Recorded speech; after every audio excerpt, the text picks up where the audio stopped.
ہوشیار ہوں اور احتیاط کریں۔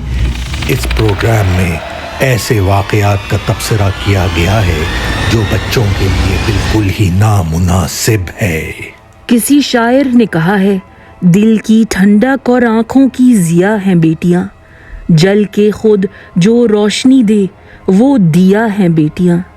کوئی پوچھے قدردان سے جو یہاں محروم ہے، وہ سمجھتے ہیں بتائیں گے کہ کیا ہیں بیٹیاں۔ آج کا سچا قصہ آپ کا تعارف ایسے والدین سے کروائے گا جنہوں نے بچیوں کے اچھے مستقبل کی خاطر اپنی دھرتی چھوڑ دی تھی۔ وہ نہیں جانتے تھے کہ ان کی لاڈلی کی موت نئے پرسکون ملک میں لکھی تھی۔ یہ ہے میپل بٹالیا کی کہانی۔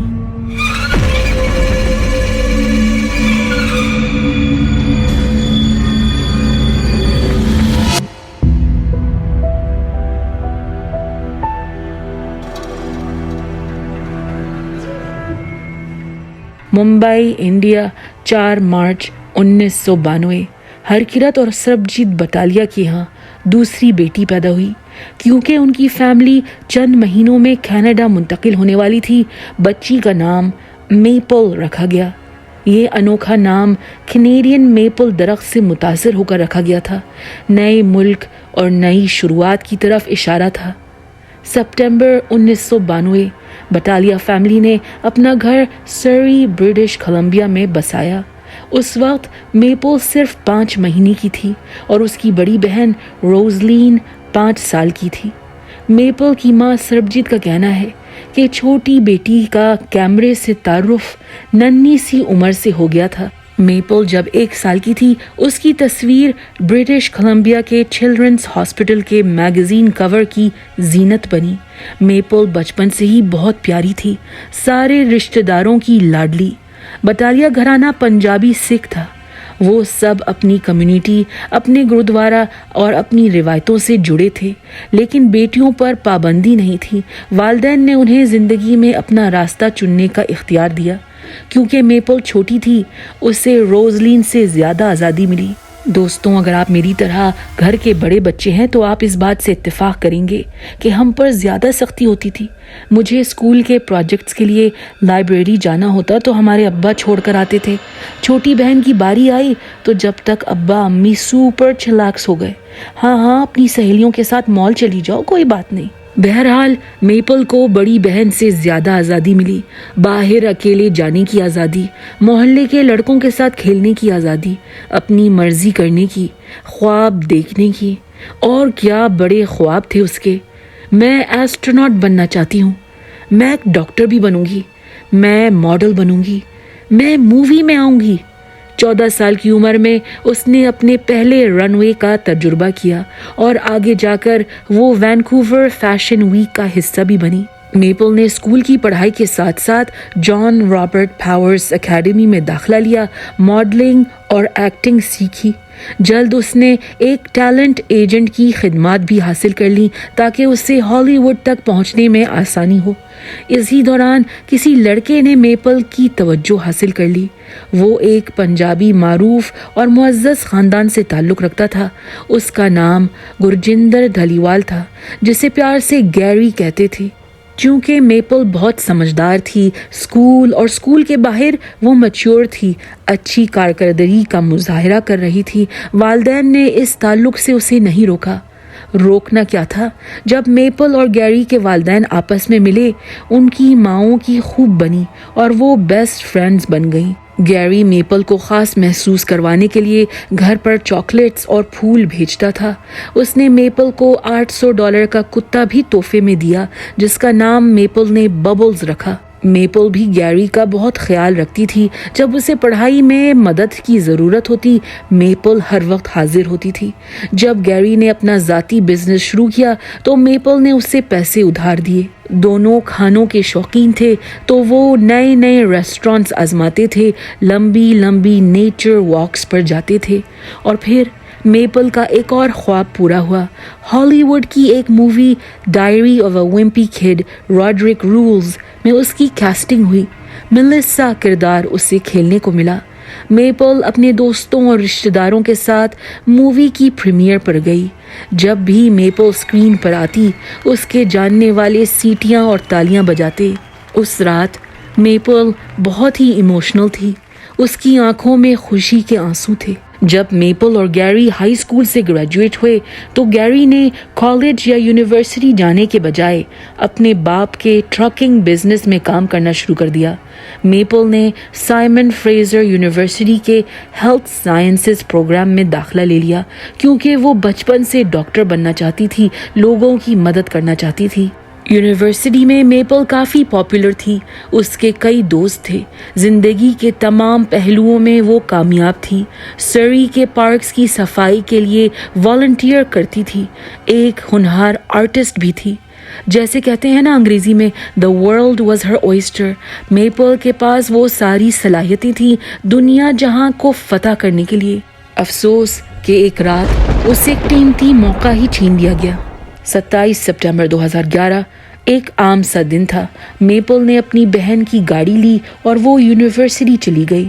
کلاسز اٹینڈ کرنے کے بعد اس نے دوستوں کے ساتھ وقت گزارا اور پھر یونیورسٹی کی لائبریری میں پڑھائی کرتے ہوئے بیٹھ گئی۔ 28 سپٹمبر 2011 رات کے 1 بجے میپل نے دوستوں کو گڈ نائٹ کہا۔ یونیورسٹی سے نکل کر وہ پارکنگ لاٹ میں اپنی گاڑی کی طرف چل رہی تھی کہ اس پر گولیوں کی برسات ہوئی۔ پاس علاقے میں رہنے والوں نے گولیوں کی آواز سنی اور پولیس سے رابطہ کیا۔ What's your emergency, sir? I just heard gunshots, and it's on the other side of Surrey Central towards the bus station. Okay, how many did you hear? At least 7 in succession, going right after the other. Bang, bang, bang, bang, bang, bang, bang, bang. District 1 for a shots fired. All the info we have is the SOC's on a brand new white Charger. Multiple calls on this. I may have a name for the female here. The two I've got here know her. Surname is Natalia, unknown spelling, given one of Maple. She's going to be about 19. Police افسران اور emergency رسپونڈرز جب university کے parking lot میں پہنچے انہیں maple بٹالیا زمین پر پڑی ملی۔ وہ اپنے ہی خون میں بھیگی ہوئی تھی لیکن زندہ تھی۔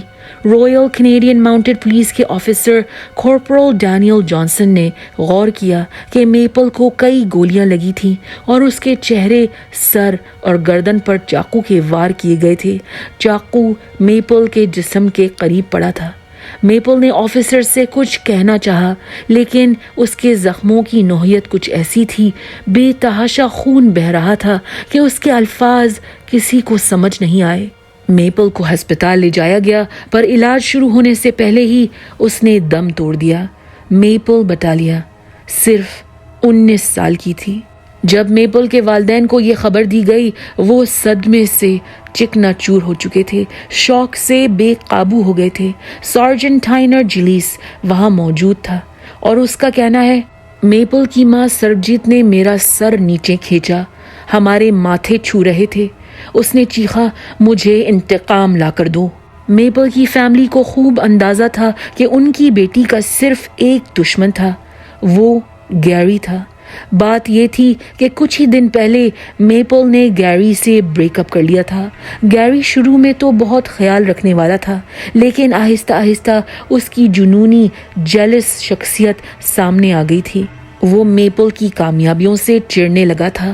جب مووی تھیٹر میں میپل کو بڑی اسکرین پر دیکھ کر سب خوش ہو رہے تھے، گیری اندر سے کھول رہا تھا کیونکہ مووی میں میپل کا ایک کسنگ سین تھا۔ گیری کنٹرولنگ تھا، ہر چھوٹی بات پر تنقید کرتا تھا، ساتھ میں دل پھینک بھی تھا۔ جس دن میپل کو پتہ چلا کہ گیری کسی لڑکی کے ساتھ چیٹ کر رہا ہے، اس نے بریک اپ کر لیا تھا، پر گیری میپل کو چھوڑنے کے لیے تیار نہیں تھا۔ وہ اس کا پیچھا کرنے لگا تھا، ہزاروں ٹیکسٹ میسیجز اور فون کالز کر کے اسے اپنی زندگی میں واپس آ جانے کا کہتا تھا۔ حملے سے 3 دن پہلے گیری نے میپل کو کسی لڑکے کے ساتھ ٹم ہورٹنز کافی شاپ میں دیکھ لیا تھا۔ اس نے اندر آ کر ہنگامہ شروع کیا، لڑکے کو مکھا مارا۔ میپل نے معاملہ سنبھالنے کے چکر میں گیری کی بات مان لی اور اس کے ساتھ باہر جا کر اس کی گاڑی میں بیٹھ گئی تھی۔ یہ واقعہ ٹم ہارٹنز کے CCTV فوٹیج میں ریکارڈ ہو گیا تھا۔ اسی رات میپل خود سے پولیس اسٹیشن گئی اور اس نے گیری کے خلاف رپورٹ درج کروائی تھی۔ گیری کو گرفتار کیا گیا تھا اور میپل سے دور رہنے کا حکم دیا گیا تھا۔ ڈیٹیکٹیوز جانتے تھے کہ گیری اس کیس کا سب سے بڑا سسپیکٹ تھا، پر کرائم سین پر موجود بہت ہی کم ثبوت تھے۔